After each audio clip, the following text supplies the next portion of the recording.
Happy 235th birthday to the strongest, most prosperous country this world has ever known. It's a pleasure for me to be here with you today. My name is David Crow. I am chairman of the Faulkner County Tea Party and a local businessman, and it is our pleasure to offer this to this county today. This is our second event of this nature. Last year was our first. It's an opportunity for us to hear and participate in various activities, and we hope that to lift up the enormous commitment and price that was paid by our founding fathers to give us the liberties that we enjoy today. Now, before I go forward, I want to thank Rod and Betty Beasley and Linda Ferguson and their teams for their tireless effort in making this dream of a 4th of July event reality.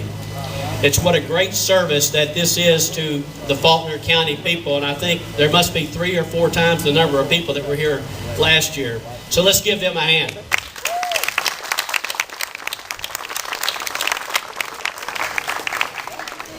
Okay, we have a number of things that are to get going with, and so what I would like to do is just announce some of the things we're going to do. We got a costume contest, a presentation for that. We have prizes that we're going to draw for the reading of the Declaration of Independence and the effect that the actions that those signers had on their lives and all the people around them, so that we could live the lives that we wanted to and enjoy the opportunities that we afford us, that are available to us here in the United States. But before we get going, we're going to have a prayer, a pledge, and a little bit of music. Please join me. I pledge allegiance to the flag of the United States of America and to the republic for which it stands, one nation, under God, indivisible, with liberty and justice for all. Thank you. Oh, say, can you see by the dawn's early light what so proudly we hailed at the twilight's last gleaming, whose broad stripes and bright stars through the perilous fight o'er the ramparts we watched were so gallantly streaming, and the rocket's red glare, the bomb bursting in air, gave proof through the night that our flag was still there.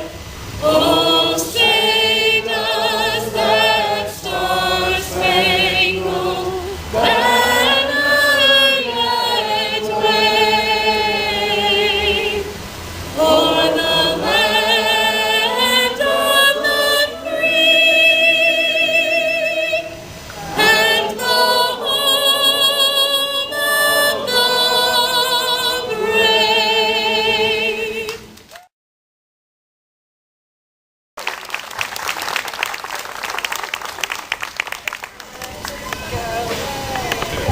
Julian Lemon, ladies and gentlemen.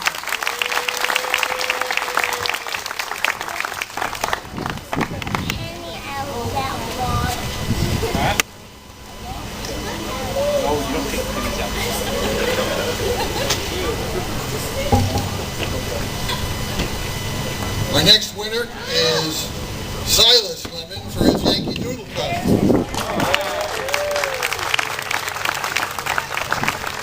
There you go, Silas. Congratulations. And you get a crown on your tricorn hat. Isn't that great?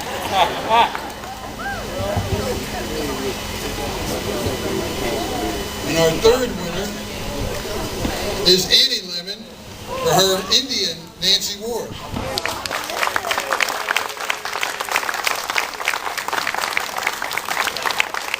Let's give everybody that was in this contest a real live fantastic.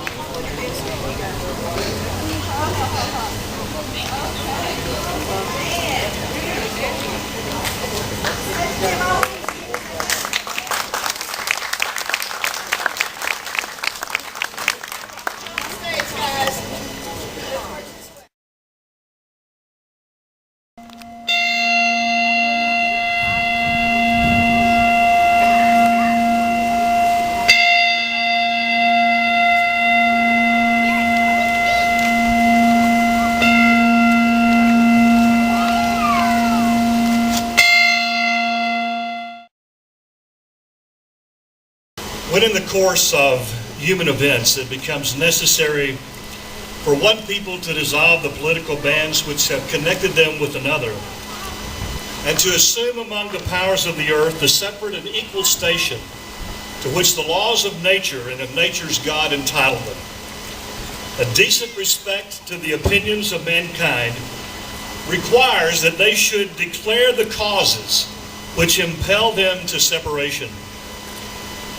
We hold these truths to be self-evident, that all men are created equal, that they are endowed by their Creator with unalienable rights, that among these are life, liberty, and the pursuit of happiness, that to secure these rights, governments are instituted among men, deriving their just powers from the consent of the governed, that whenever any form of government becomes destructive to these ends, it is the right of the people to alter or to abolish it, and to institute new government, laying its foundation on such principles and organizing its powers in such form as to them shall seem most likely to affect their safety and happiness. Prudence indeed will dictate that governments long established should not be changed for light and transient reasons, causes. And accordingly, all experience has shown that mankind are more disposed to suffer while those ills are sufferable than to right themselves by abolishing the forms to which they are accustomed.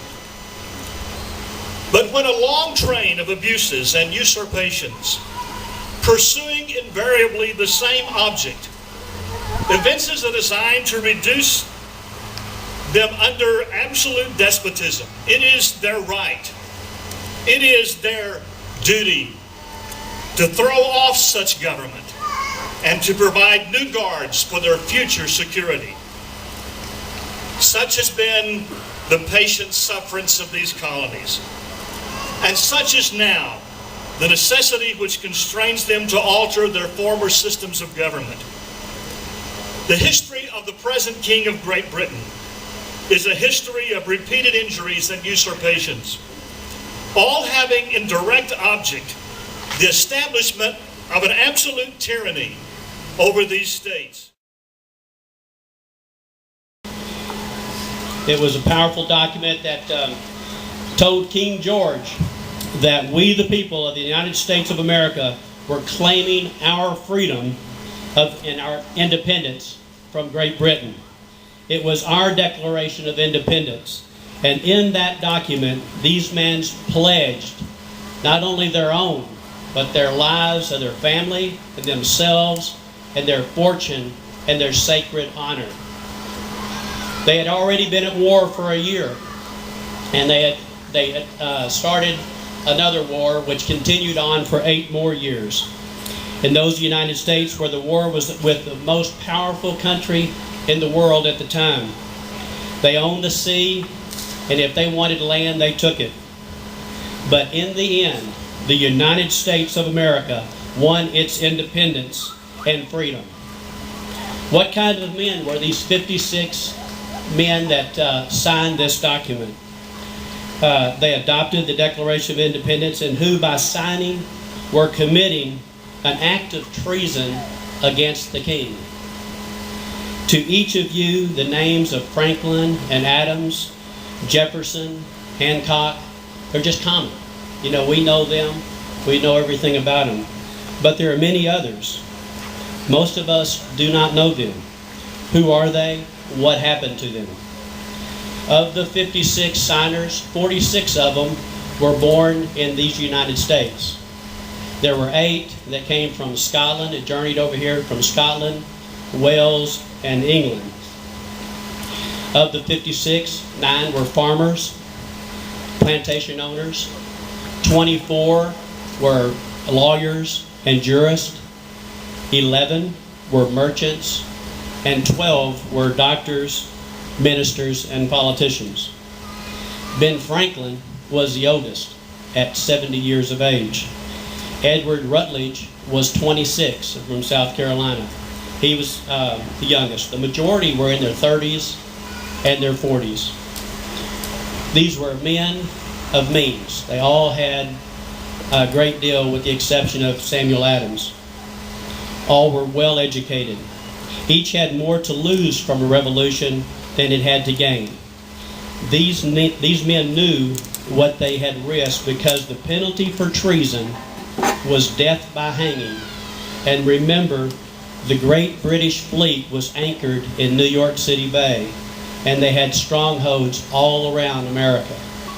And as Ben Franklin noted with added emphasis, said, "Gentlemen, we indeed must all hang together, because otherwise we shall most assuredly hang separately." So in honor of our forefathers that gave all that they had, in honor of our nation, which we will keep, one nation under God, I want you to listen as I play Amazing Grace for you. And if you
are suspending our legislatures and declaring themselves invested with power to legislate for us in all cases whatsoever. He has abdicated government here.